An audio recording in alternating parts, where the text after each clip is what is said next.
People always say to me, oh, I'm not a baker, I can't bake. It's not that it's difficult, it's just once you know kind of the basics of what's happening when you're baking, it makes the whole process easier. If you can carry on a few rules, they become second nature once you've done them a few times.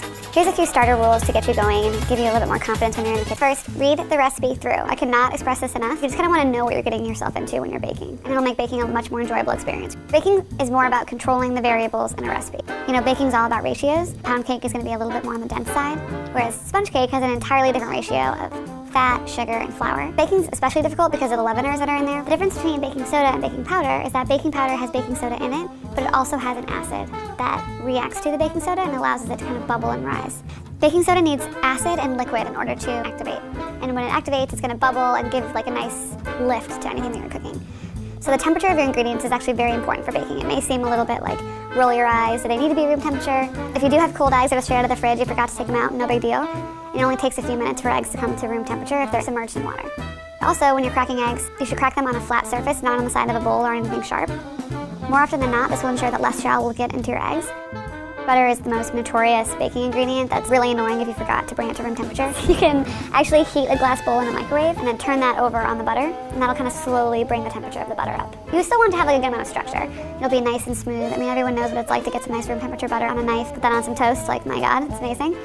If your butter is too cold, it's just never really going to blend all that well. All right, sugar. The easiest way to describe to someone the differences between white and brown sugar are probably with chocolate chip cookies.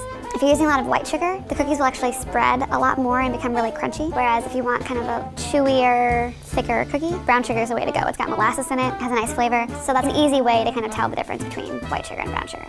A lot of American recipes will have you measure in cups. The way that you're supposed to measure in cups is to spoon the ingredient into the cup itself. So it's kind of a nice light mixture, and then use the end of the spoon to level off the cup. Because cups are measured on volume, if you pack the flour in really tightly, then you'll get more flour than the recipe was intended for, which is why I actually prefer to use recipes that are weighted and just use a cheap kitchen scale to measure my ingredients. Either way, both should get you a good result. 1 cup of flour is about 125 grams. The nice thing here too is that you can kind of scoop a little bit out, make sure it's totally even, and you're getting a really accurate result every time.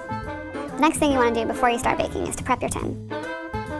I'm going to use a little knob of butter to rub all down the bottom as well as the sides of the pan. This is going to help brown the cake really nicely, and it's also going to help get the cake out when I'm done baking it. So take your parchment, fold it in half, then fold it in half again. Here we're going to work on one part, and that's going to be the part where all the folds meet. Fold the parchment in half on a diagonal, and then again one more time on a diagonal, kind of like paper airplane. There you go. And I'm going to measure the parchment from the middle of the tin to the outside.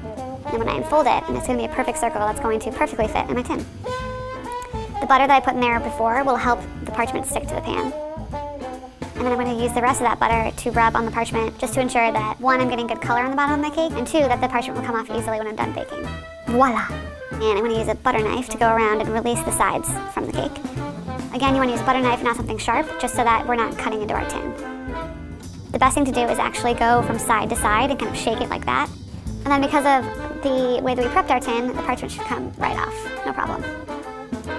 One of the most basic recipes for when you first start baking is a pound cake. And the cool thing about that is that it's equal parts of sugar, butter, and flour. And the other ingredients we're going to need are some eggs, we're going to use vanilla bean because we're fancy, and a bit of salt. Salt helps enhance the flavor of whatever you're doing.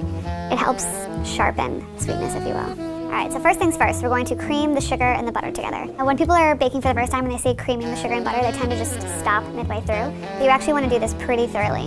Butter and the sugar are going to be their own leavener in this way, because we're increasing the volume and beating so much air into the butter, and it's going to help just give the butter more structure overall. As everyone knows, some of the batter will end up on the side of the bowl, so it's always a good idea to scrape down the bowl. So we're going to continue to go until we can feel the butter, and there's barely any sugar granules in between your fingers. I'm just going to go a little bit more, and then one at a time I'm going to add the eggs. If you add the eggs too quickly, you can actually split the mixture a little bit, because there's only so much moisture that the sugar and butter can absorb at once. When you see adding them gradually, that's why. So when you're done, it should be a really nice, light, fluffy, beautiful mixture. Everything's incorporated really evenly. It's all a very even color.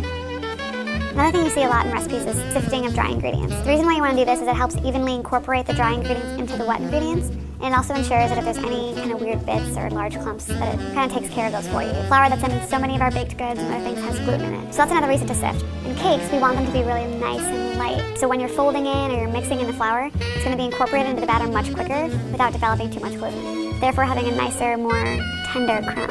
Our tin is already buttered with a little bit of flour on there as well to make sure that it's going to come out really easily. And then just quickly spread it all out to ensure it's going to be flat on the top. It's going into a preheated oven. I can't stress enough how much you need to preheat your oven. Never open the oven. You want to ensure that the cake is rising really beautifully. Every time you open the oven, it's going to slow down the process. So a quick glaze for this, just a bit of powdered sugar, a little bit of milk or cream. That's all you need.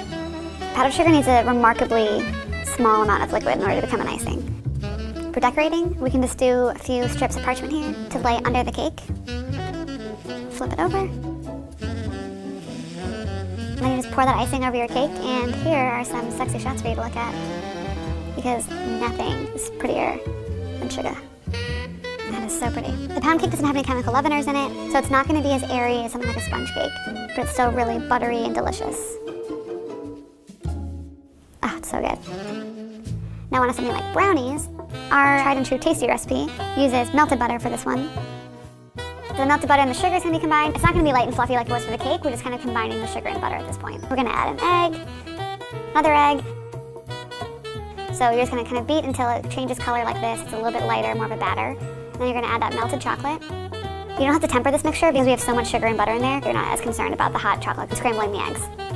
And then next we're going to sift our dry ingredients. So I've got the flour, the salt, the baking soda, and the cocoa powder. We're using baking soda in this recipe because we're also using cocoa powder. So that's going to react to the baking soda and be the leavener that we need to have like these nice chewy brownies. Whenever you're folding, you kind of want to cut through the mixture and gently pull the bottom up to the top. And that's a really efficient way to mix dry ingredients into wet, very carefully without developing too much gluten. So you want to cut down in the middle of the mixture, scrape the bottom, bring it up to the top, and continue that slowly until you get everything incorporated.